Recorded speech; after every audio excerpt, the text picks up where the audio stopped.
live in a tiny home if it meant giving up your shoes? I mean, think about it. All those sneakers and your heels, you know, with the sparkles on it, your boots, your sandals, gone. That's the reality a lot of people face when they have to downsize to 500 square feet, 300 square feet. Some people, they live in 200 square feet and 250 square feet. That's really tiny. But here's the question, is it worth it? So today we're going to dive into problems of tiny home living, the storage, the cabin fever, the downsizing, and the clever solutions that can actually make it work.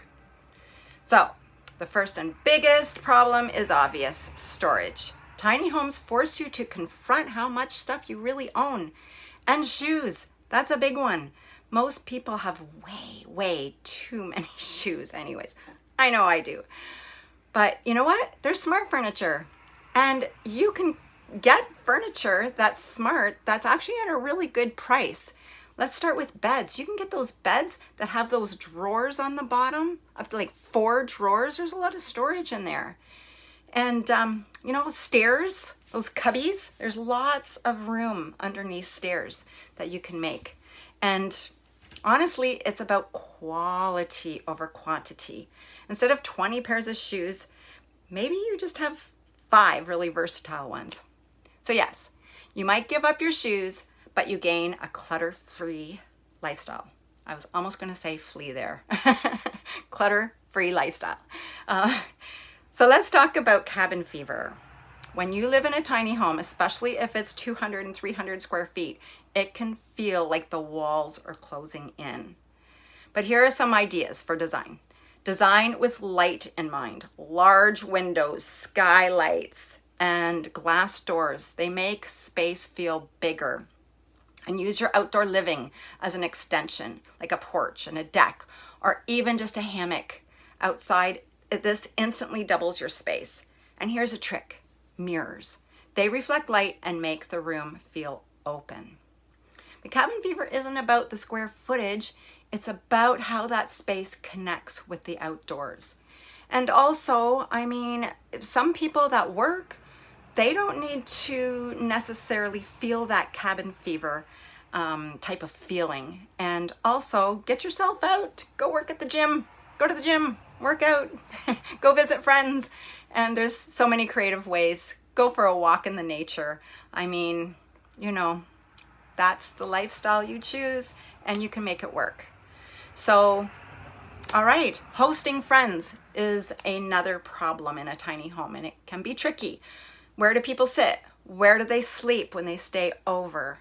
And that again is where multi-furniture again plays a part.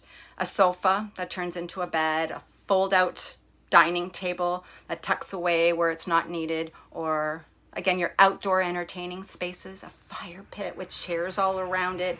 It just opens your home to have like that go-to hangout spot outdoors. And remember, in a tiny home, you're not limited inside. Your whole property becomes a part of your living space.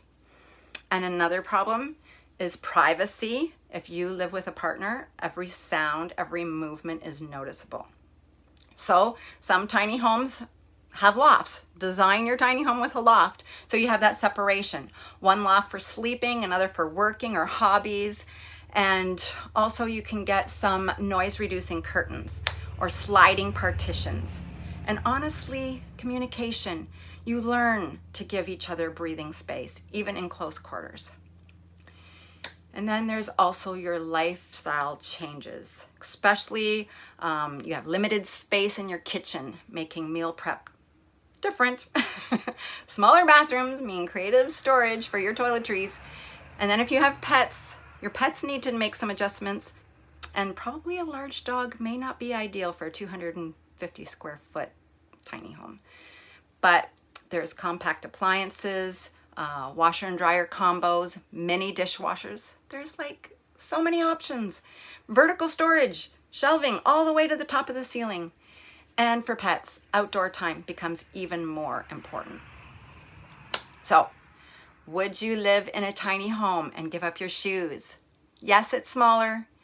Yes, you'll have fewer things, but you'll also have more freedom, less debt, less clutter, and a simpler lifestyle. And at the end of the day, a tiny home isn't about giving up things. It's about gaining space for what really matters, right? So what do you think? Could you downsize your life into 500 square feet or less? Drop your answer in the comments, and don't forget to like, subscribe, and share this video with someone who needs a little decluttering inspiration. Thank you.